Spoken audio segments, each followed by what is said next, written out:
오늘은 새해 첫 주일입니다. 또 다시 한 해를 시작하게 하신 하나님 앞에 감사를 드립니다. 올 한 해는 어떻게 살아갈 것인가, 무엇을 목표로 해서 살아갈 것인가에 대해서 한번 생각을 해보려고 합니다. 올해 교회 표어가 뭐라고 그랬죠? 항상 기뻐하는 교회. 작년 한 해 동안 마음의 고통도 있었고 또 어려운 일도 많았죠. 걱정거리들도 있었습니다. 아주 힘들었던 한 해였습니다. 그래서 올해에는 항상 기뻐하는 교회가 됐으면 좋겠다. 우리 가정들마다 좀 그 마음에 기쁨이 넘쳤으면 좋겠다. 우리 신앙생활하는 모습이 이제는 우울하고 어두운 모습이 아니라 늘 밝은 모습, 즐거운 모습이었으면 좋겠다. 그런 바람을 담아서, 그런 기도를 담아서 항상 기뻐하는 교회라고 정했습니다. 2018년에는 모두 기쁜 일이 충만하시길, 많아지시기를 바랍니다. 현대 사회는 그 유머가 많은 사람이 인기가 많다고 얘기를 하죠. 그래서 다른 사람을 잘 웃게 해주는 사람이 인기가 많습니다. 웃음이라는 게 뭘까요? 웃음이라고 하는 건 내 마음속에서 뭔가 즐겁고 기쁜 일이 있을 때 그것이 바깥으로 표현되는 게 웃음입니다.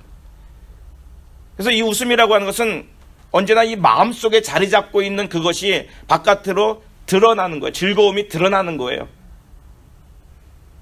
그래서 잘 웃는 사람은 그 속에 늘 그 기쁜 일이 많은 거죠. 마음이 기쁜 거예요. 잘 웃는 사람, 그 마음에 즐거움이 많구나라는 걸 알 수가 있죠.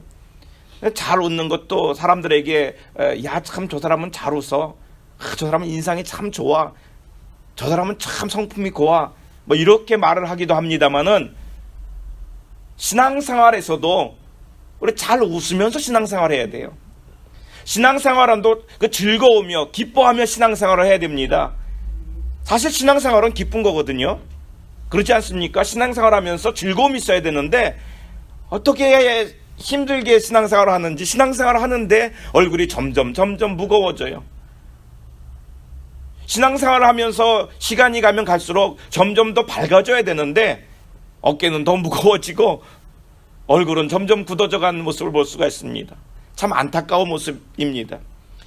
그래서 우리가 우리 스스로 생각해 봤을 때 내가 신앙생활을 잘하고 있는가 아니면 내가 신앙생활을 잘못하고 있는가 그걸 판단해 볼 때 내가 신앙생활을 기쁨으로 하고 있는가 아니면 코가 끼어서 억지로 끌려가고 있는가를 한번 생각을 해보면 압니다.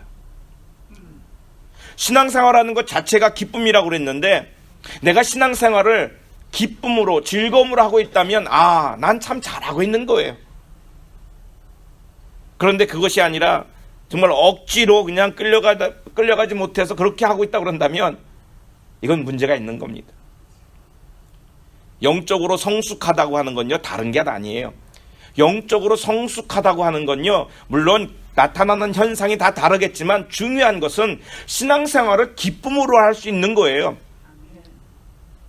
우리가 신앙생활한 지 오래되었는데도 불구하고 그 얼굴이 어둡고 그 신앙의 모습이 밝지 못하다고 한다면 그건 영적으로 성숙하지 못한 거예요. 많은 짐은 짊어졌지만 영적으로 깊이가 그만큼 부족하다는 거죠. 그래서 신앙생활이 즐겁다, 신앙생활을 밝게 하고 있구나 라고 한다면 그는 그만큼 영적으로 깊이가 있다고 하는 증거입니다. 오늘 기뻐하라 라고 얘기를 했습니다. 기뻐하라는 명령인데 이것에 대해서 한번 생각을 해보려고 합니다. 기쁨이다. 기쁨, 이 단어는 사전적으로 뭘 얘기할까요? 기쁨이라는 건 다른 게 아닙니다. 사전적인 의미로는 내 욕구가 충족되었을 때 내 마음의 느낌이 기쁘다는 거예요. 내 욕구가 충족이 되었을 때 내 속에서 느끼는 마음의 상태 있지요. 그걸 향해서 우리는 기쁨이다라고 말합니다. 한마디로 말하면 내 욕구가 충족되었을 때 내가 갖는 그 즐거움, 이게 기쁨이라는 거예요.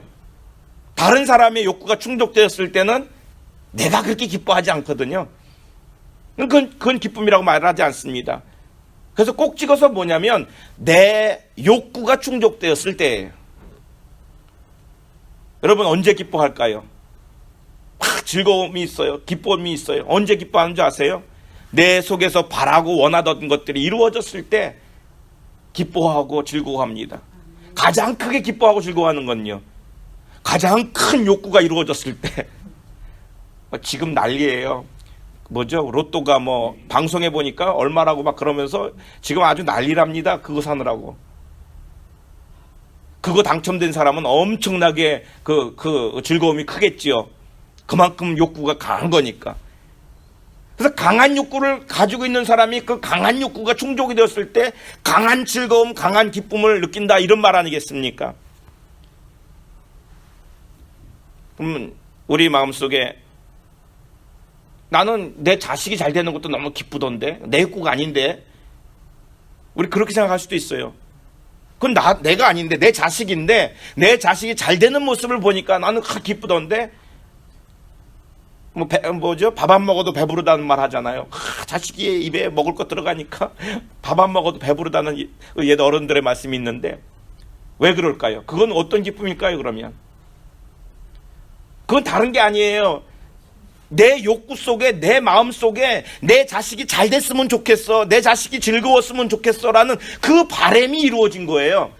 먹을 게 내 입에 들어온 게 아니라 내 자식이 잘 됐으면 좋겠다고 하는 그 바람, 내 욕구가 이루어졌기 때문에 그게 나의 즐거움이 되는 거예요. 그래서 결국은 그것조차도 내 욕구가 충족되었기 때문에 오는 즐거움이라는 거죠. 거꾸로 말한다면 내 욕구가 충족되지 않았을 때에는 나는 기쁘지 않다는 거예요. 내 바람이 이루어지지 않았을 때에는 나는 전혀 즐거워하지 못한다는 거 아닙니까? 오늘 그렇다고 한다면 오늘 본문에 있는 이 말씀, 기뻐하라. 뭘 기뻐하라는 거예요? 너가 원하는 바를 충족시켜라, 이런 뜻일까요, 그러면? 당연히 아니겠지요. 너가 원하는 그 바람을 충족시켜라, 이게 기뻐하랄까요? 기쁨이라고 하는 것은 내 안에 있는 욕구가 이루어졌을 때 기쁨이라고 그랬는데, 기뻐하라라고 하신 이 말씀은 너 안에 있는 그 욕구를 이루기 위해서 애를 써라, 이런 말일까요? 자신의 욕구가 충족되었을 때 이것이 우리가 기쁨으로, 성경에서 기쁨이라고 표현한다고 한다면 이거는 온전한 기쁨이 아니에요. 상황에 따라 바뀌는 기쁨이거든요. 환경에 따라 바뀌는 기쁨이라면 이건 온전한 게 아닙니다. 무엇인가를 이루었을 때는 그때는 기쁘지만 사실 이게 지속되진 않거든요. 지속되지 않는 기쁨 때문에 쫓아가다 보면 늘 갈증을 느끼는 거예요. 그런 말이 있죠. 목욕을 하면 하루가 기쁘고, 머리를 하면 일주일이 기쁘고, 자동차를 사면 한 달이 기쁘고, 집을 사면 1년이 기쁘다. 뭐 이런 말이 있답니다. 이게 무슨 의미겠어요? 물론 정도의 차이는 있겠지만 그 기쁨이 지속되지 않는다는 거잖아요. 세상에서 얻는 기쁨은 잠시의 기쁨이 있겠지만 그러나 그것이 지속되지 못한다는 거예요. 그렇기 때문에 더 큰 기쁨을 얻기 위해서는 또 다른 뭔가를 계속해서 추구하는 거예요. 그래서 우리는 욕구가 계속 쌓이죠. 그걸 쫓아가다 보면은 끝도 없이 쫓아가는 거예요. 집에 2,000불만 있으면 잘 살겠다고 생각했을 때가 옛날이었는데, 아이고, 이제는 2,000불 갖고는 안 되는 거예요. 이제는 3,000불 있어야 될 것 같고, 3,000불 갖고 살다 보니까 이제는 그것도 안 되겠어. 4,000불 있어야 될 것 같고, 10,000불 있으면 될까요? 지금 생각에는 그럼 될 것 같아. 근데요, 10,000불 갖고 살아보세요. 그렇게 1, 2년 살다 보면 이거 갖고는 안 될 것 같아. 남들처럼 10만 불은 있어야 될 것 같아. 그거 갖고 살아보세요. 만족할 것 같아요? 그거 갖고 또 몇 년 살다 보면 그거 갖고 또 안 된다니까요. 왜 그래요? 그 기쁨은 잠시의 기쁨이에요. 근데도 참 안타까운 건 우리는 그래도 좋다는 거예요. 그거 달라는 거잖아요. 어떻게 보면 우리가 참 우리 눈앞에 있는 것만 쫓아가는 우리 인생인지 몰라요. 우리 연약한 모습이라고 밖에 생각할 수가 없습니다. 그래서 이런 욕구가 충족되었기 때문에 나는 기쁘다. 그러니까 우리는 이걸 쫓아가야 된다. 이렇게 말할 수가 없는 게 이것은 영원하지 못한 것이기 때문이에요. 일시적인 거기 때문에. 오늘 그래서 말씀 속에도 너희가 기뻐하라라는 것은 그런 의미를 가지고 있지 않다는 것은 분명한 겁니다. 또 한 가지는 우리가 가지고 있는 모든 욕구를 다 충족시켜서는 안 돼요. 왜 그럴까요? 우리가 선하지를 못해요. 내 안에 있는 이 욕구가 다 좋은 욕구만 있는 게 아니에요. 우리 안에 있는 욕구는 우리 저 집사님도 좀 잘 됐으면 좋겠고, 저 권사님도 좀 건강했으면 좋겠고, 물론 그런 것도 있지만 우리 안에는요 잘못된 욕구도 있어요. 그래서 이 잘못된 욕구까지 다 이루어진다고 한다면 이 사회는 어떻게 될까요? 속에 악한 것들이 들어있는데 그 악한 욕구가 다 이루어졌다, 기쁨을 이루기 위해서 이것을 다 이룬다라고 생각한다면 이 사회는 참 엉망진창이 될 겁니다. 그래서 이 욕구가 이루어진다는 것, 그것이 기쁨을 가져다 주는 것은 아니라는 거예요. 우찌무라 간조가 이런 얘기를 했습니다. 돈으로 침대는 살 수 있어도 잠은 살 수 없다.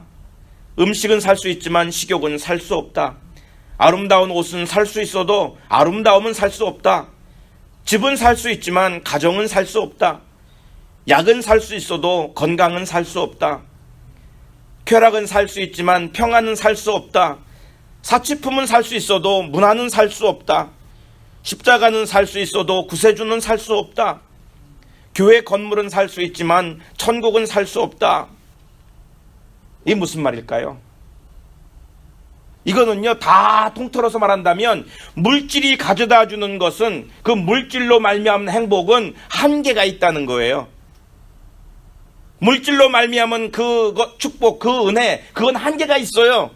그래서 물질적인 것으로 우리가 행복을 얻을 수 없다, 그것은 진짜 참 기쁨이 못 된다라는 얘기를 하고 있는 겁니다. 그렇기 때문에 오늘 본문에 나와 있는 이 말씀은 너희가 기뻐하라, 항상 기뻐하라. 그런데 어떻게, 어디서, 무엇을 위하여, 무엇 때문에? 그 앞에 뭐라고 말합니까? 주 안에서 그랬잖아요. 그렇기 때문에 주 안에서 항상 기뻐하라 이렇게 말씀하신 거예요. 세상적인 욕구도 아닙니다. 개인적인 욕구도 아닙니다. 주님 안에서 기뻐하는 거예요. 이것은 주님 안에 있어야 얻는 기쁨이에요. 주님으로 말미암은 기쁨이에요. 우리가 기뻐하되 주님 안에서 만약에 기뻐하지 않는 기쁨이라면, 내가 주 안에서 얻은 기쁨이 아니라면 결국 그 기쁨은 세상에서 얻는 기쁨이에요. 내가 주님 때문에 얻은 기쁨이 아니라면 결국은 세상에서 얻은 기쁨 아닙니까? 우리의 외부적인 조건, 어떤 환경, 그런 것들 때문에 내가 기뻐하고 그것에, 그런 기쁨에 치우친다면 이건 문제가 있는 겁니다. 그래서 지금 오늘 본문 말씀이 바울이 권면하고 있는데, 그 권면을 받고 있는 빌립보 교인들을 한번 보면 그들은 기뻐할 그런 환경이 아닙니다. 빌립보 교인들에게 복음을 전하고 그들을 지도하였던 그들의 스승이기도 하고 그들의 사도이기도 했던 이 바울 사도가 지금은 옥중에 갇혀 있는 거예요. 얼마나 걱정이 많습니까? 뿐만이 아니죠. 지금 외부적으로부터 오는 계속 박해가 오고 있고 점점점 더 심해지고 있습니다. 그런 상황 가운데 그들은 기뻐할 일이 없었어요. 그런데도 불구하고 그들에게 기뻐하라. 환경은, 주변의 모든 일들은 어려운지 모르지만 그러나 기뻐하라. 너희들의 그 환경 때문에, 주변의 일들 때문에 신앙적인 기쁨을 빼앗기지 말라는 얘기예요. 심리학자들이요, 사람들이 언제 기뻐하는지를 조사를 해봤습니다. 이럴 때 사람들이 기뻐하는구나. 그걸 조사를 해봤는데, 먼저 가장 우선적으로는 사람들이 기뻐할 때는 많은 사람들의 사랑을 받고 있을 때 기쁨을 느낀답니다. 그래서 사랑을 많이 받는 사람이 그런 즐거움, 기쁨을 누린다는 거죠. 누군가로부터. 그건 어린아이나 어른이나 마찬가지예요. 어린아이들도 그러잖아요. 옆에서 그냥 얼마나 이뻐가지고 그래봐요. 얼굴이 그죠? 근데 그게 애들뿐만이 아니라 어른도 마찬가지입니다.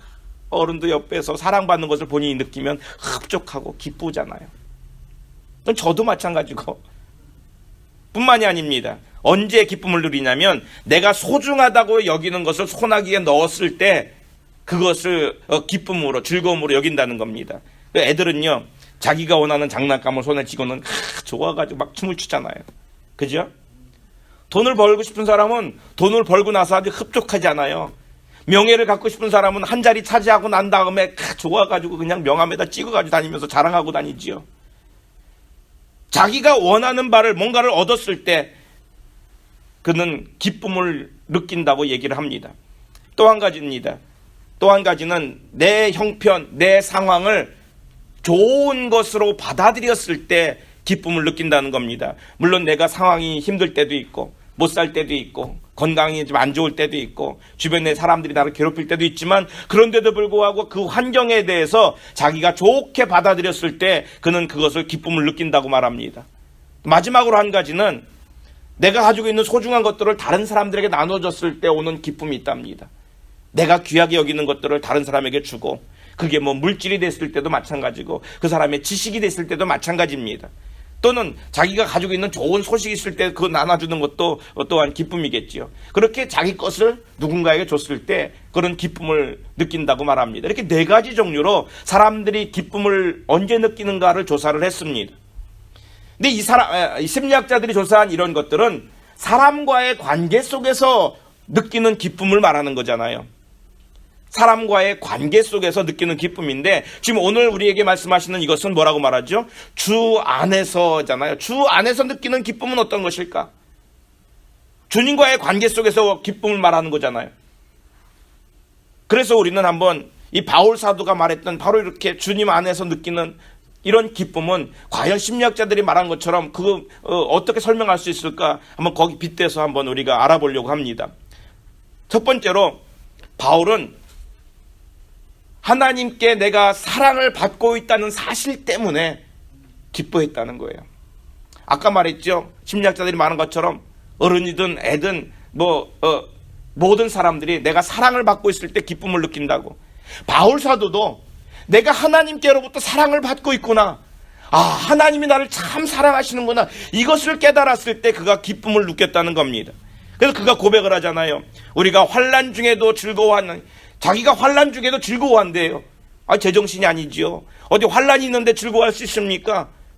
그런데 그가 고백하는 건 뭐냐면, 내가 환난은 받고 있지만 그런데 내가 느끼는 것은 하나님이 나를 얼마나 사랑하는지 그 사랑을 느끼고 나니까 이 환난조차도 눈에 보이지 않는 거예요. 그래서 그가 고백하기를 로마서 5장에 이런 말을 합니다. 우리에게 주신 성령으로 말미암아 하나님의 사랑이 우리 마음에 부음받음이니, 지금 분명히 환난은 있지만 그런 가운데서도 하나님의 사랑이 나에게 막 부어지는 걸 느끼는 거예요. 하나님이 나를 사랑한다는 사실을 깨닫고 막 느껴지니까 환경의 어려움들, 고난들이 안중에도 없는 거에 관심이 없어요. 그리고는 마음에 뿌듯한 그 사랑을 받은 것에 대해서 너무 기쁘고 즐거움으로 가득 차 있다는 겁니다. 우리도 이런 신앙을 가져야 돼요. 바울만이 아니라 내게도 하나님의 사랑이 너무 가득 차서 차고 넘쳐서 흘러나는 거예요. 그러다 보면 내 주변에 있는 것들 때문에 고통스러운 것이 아니라 오히려 주님의 사랑 때문에 만족해서 기쁨으로 이 모든 것들을 다 잃어버리는 거 아니겠습니까? 우리 역시 하나님의 사랑을 받고 있는 사람입니다. 그런데 우리는 그걸 느끼지 못할 때가 있어요. 하나님은 분명히 나를 사랑하고 계시는데 내가 그 사랑을 깨닫지 못한다면 나는 즐겁지 않습니다. 왜 신앙생활하면서 안 즐거운가 하고 생각을 해보면요, 하나님이 날 사랑하지 않아서가 아니에요. 그 하나님이 날 사랑한다는 사실에 대해서 내가 깨닫지 못하는 거예요. 그래서 신앙생활하면서 내가 즐겁지 않구나라고 생각하신다면, 하나님이 날 그렇게 사랑하는구나, 이것에 대한 확신을 가질 수 있기를 바랍니다. 이것을 느끼는 사람, 하나님이 나를 사랑한다라는 것을 확실히 느끼는 사람은 늘 신앙생활에 기쁨이 충만한 겁니다. 헨리 나우엔이라는 사람이 있습니다. 제가 간혹 이분의 말을 합니다마는 그가 이런 말을 했습니다. 기쁨과 행복은 다릅니다. 행복해야만 기쁜 것은 아닙니다. 기쁘다고 행복한 것도 아닙니다. 우리에게는 많은 일에 불행이 있을 수 있습니다. 그러나 그 불행 속에도 여전히 기쁨이 있는 것은 우리가 하나님의 사랑을 받고 있는 자녀이기 때문입니다. 우리가 기쁠 때도 있고 힘들 때도 있고 어려울 때도 있고 즐거울 때도 있겠지요. 그런데 그 환경 때문에 내가 왔다 갔다 하는 것이 아니라 변하지 않고 믿음을 지킬 수 있는 이유는, 또는 환경 때문에 내가 즐거워하고 환경 때문에 슬퍼하는 것이 아니라 늘 기뻐할 수 있는 이유는, 내가 하나님의 사랑을 받고 있는 사람이구나, 그것을 느낄 때라는 사실입니다. 우리가 교회 다니면서 이런 얘기 참 많이 듣잖아요. 하나님 우리를 사랑하십니다. 하나님은 사랑이십니다. 그 우리는 잘 알아요. 비상적으로도 알고, 아니 지식적으로도 알아요.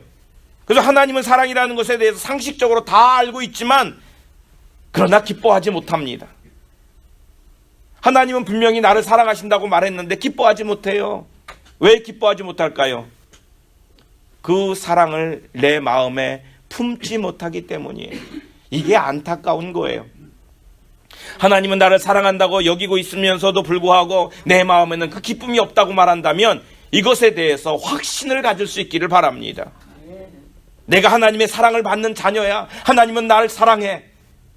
그런 확신이 있어야 내 마음이 기쁘고 차고 넘치는 은혜가 생기는 것 아니겠습니까? 두 번째로 자기가 원하는 것을 소유할 때 기쁨이 온다고 말했지요. 그래서 바울은 예수 그리스도를 소유할 수 있었기 때문에 그는 기뻐할 수가 있었습니다. 빌립보 3장 7절 9절에는 이런 말씀이 있습니다. 그러나 무엇이든지 내가 유익한 것을 내가 그리스도를 위하여 다 해로 여길 뿐더러 또한 모든 것을 해로 여김은 내 주 그리스도 예수를 아는 지식이 가장 고상하기 때문이라. 내가 그를 위하여 모든 것을 잃어버리고 배설물로 여김은 그리스도를 얻고 그 안에서 발견되려 함이니. 이 말을 한마디로 요약을 한다면 내가 예수님을 얻었다는 거예요. 바울이 지금 기뻐하는 이유는 다른 게 아니에요. 내가 예수님을 얻었어요. 내가 예수님을 얻고 났더니 예전에 있던 것들이 별거 없다는 것을 깨달은 거예요. 그래서 그거 다 버리고 다 포기하고 그래도 나는 예수님을 갖겠다. 난 예수님을 소유하겠다. 그리고 예수님을 소유하고 났더니 그 가운데서 오는 기쁨이 있더라는 거죠. 여러분, 예수님을 소유할 수 있기를 바랍니다. 예수님을 소유하지 못하면요, 교회를 다니는데도 기쁨이 없는 거예요. 예수님을 그냥 알면 안 돼요. 내가 소유해야 돼요. 내 것으로 만들어야 돼요. 뭐 그렇다고 해서 우리가 인간적인 어떤 열심히 거기 포함된 이런 의미는 아닙니다. 어린아이가요, 장난감을 가지고 놀고 있어요. 장난감을 가지고 놀다 보니까 엄마가 새로운 장난감 더 좋은 걸 딱 주는 거예요. 그러고는 그럼 어떡하죠? 예전에 갖고 놀던 장난감 별거 뭐 팔 부러지고 다리 부서지고 탁 버리고 자기가 더 좋아하는 장난감을 탁 지고 그냥 좋아하잖아요. 예전 것은 버려버리고 더 좋아하는 것을 장난감을 주는 거예요. 바로 이 바울이 그랬다는 거예요. 예전에는 좋게 여겼고 그것이 최고의 목표라고 여겼던, 또는 학문을, 또는 자기의 방법을, 그것만을 믿고 살았는데 어느 날 예수님을 믿고 나니까 이게 아니었구나. 이건 별거였어. 이거는 온전한 게 아니었어. 그리고는 다 버려버리고 예수님을 가진 거예요. 소유한 거예요. 그랬더니 오는 기쁨이 마음속에서 넘쳐나더라는 얘기예요. 이런 역사가 우리 가운데 있기를 원합니다. 예수님이 좋은 걸 어떡합니까? 예수님이 좋은 걸 어떡합니까? 세상에 어떤 것도 비길 수 없네. 예수님이 좋은 걸 어떡합니까? 여러분, 나도 모르게 이런 찬양이 좀 나와야 되지 않겠어요? 나도 모르게 속에서 주님 사랑합니다. 예수님이 좋은데 어떡하지? 이런 말이 나와야 되지 않아요? 저는 집에 가면 그런 말이 나올 때가 있어요. 우리 딸내미가 바깥에 막 들어오면 나도 모르게 해볼래. 그래서 아유 이쁜 거, 아유 우리 강아지. 여러분들은 안 그러던가요? 좋으니까, 내 속에서 좋으니까 튀어나오는 거예요. 남의 집에 아무리 예쁜 딸이 지나간다 그래서 아이고 우리 집 강아지 예쁜 거, 이렇게 나오지 않더라고요. 근데 우리 집 강아지, 우리 집 딸내미가 들어올 때는 이쁜 거 좋은 거, 나도 모르게. 왜? 그게 내 딸이라는 생각 때문에 더 이쁘지 않겠어요? 내가 예수님을 소유했다면요, 나도 모르게 막 튀어나와요. 주님 사랑합니다. 주님 감사합니다. 은혜가 넘치. 만약에 그러지 못한다고 한다면 난 주님을 소유하지 못했나 보구나. 난 지금 다른 것을 쥐고 있어서 내 다른 것에 마음을 쓰고 있기 때문에 온전히 주님을 영접하지 못하고 내 마음 한구석에는 다른 것 때문에 주님이 온전히 나를 주관하지 못하고 계신가 보구나. 세 번째로 바울은 자기의 모든 형편들을 다 하나님의 은혜로 받아들였다는 거예요. 자기가 당하고 있는 모든 형편들, 안타까운 형편이죠. 감옥에 갇혀 있는 형편 아닙니까? 그 속에서 얼마나 편했겠어요? 자유롭지 못한 것뿐만이 아니라 자기의 모든 소망이 꺾여져 있잖아요. 고통스럽지요. 그런데도 불구하고 그가 기뻐합니다. 왜 기뻐합니까? 빌립보서 4장 10절 말씀, 11절 말씀에 이런 말씀이 있죠. 내가 주 안에서 크게 기뻐함은, 그가 크게 기뻐한대요. 그리고 뒤에 가면 그러지요. 내가 궁핍함으로 말하는 것이 아니라 어떠한 형편에든지 내가 자족하기를 배웠노니, 비천하거나 또는 풍부하거나 배고프거나 배부르거나 내가 스스로 만족할 수 있는 비결을 배웠다는 거예요. 그가 이렇게 기뻐할 수 있는 거는요, 내가 자족할 수 있기 때문인 거예요. 지금 언제든지 기뻐할 수 있다는 거는요, 쉬운 일이 아니에요. 기뻐할 수 있을 때 기뻐하는 거 누구나 한 일이죠. 좋은 환경에서 즐거워하는 것, 그건 누구나 할 수 있어요. 근데 바울이 말하는 건 그런 건 아니잖아요. 그렇지 못한 환경에서도 기뻐할 수 있다는 거예요. 아, 이거 대단한 믿음입니다. 그러면서 13절 말씀 뭐라고 말합니까? 내게 능력 주시는 자 안에서 내가 모든 것을 할 수 있느니라. 혹간의 사람들이 물론 우리의 원하는 바이긴 합니다만 이거를 또 곡해 할 때가 있습니다. 내게 능력 주시는 자 안에서 내가 모든 것을 할 수 있다니까, 내가 하나님이 원하시면 나 모든 걸 물론 하나님이 원하시면 다 할 수 있지요. 근데 이 말씀은 그건 말씀은 아니에요. 이 말씀은 하나님은 능력 많으시니까 뭐든지 할 수 있습니다. 그런 말씀의 의미는 아니에요. 이 말씀의 의미는 뭐냐면, 하나님이 내게 능력을 주시어서 내가 비참한 데 처하든 내가 부유한 데 처하든 오늘 먹을 게 있든 없든 상관없이 하나님이 내게 능력을 주시기 때문에 나는 모든 것을 할 수 있습니다. 바로 그런 의미예요. 그건 환경과 내 주변 여건에 구애되지 않고 나는 늘 기뻐할 수 있습니다. 이런 의미를 가지고 있습니다. 주 안에서, 주님 안에서, 그 주의 능력 주시는 자 안에서 그렇게 말했잖아요. 그 주 안에서 내가 항상 기뻐할 수 있는 것, 아하, 이게 바로 믿음이구나. 바울이 자신에게 능력 주시는 예수 그리스도 안에서 또는 성령 안에서 내가 당하고 있는 모든 형편들, 어려움들을 다 이길 수 있는 힘을 얻었다는 얘기입니다. 바울은요, 형편을 보면 우리보다도 기뻐할 게 하나도 없어요. 그는 아내도 없고요, 자식도 없어요. 이제 나이 들었고 병 들었어요. 거기에 감옥에 갇혀 있어요. 우리 그런 얘기들 많이 하세요. 나이 들고 힘들면 아내가 또는 자식들이, 식구들이 가장 귀하고 필요하다. 그죠? 식구들이 왜 그럴까요? 서로 의지할 수 있기 때문이에요. 나를 위로해 주기도 하고 나를 보살펴 주기도 할 뿐만 아니라.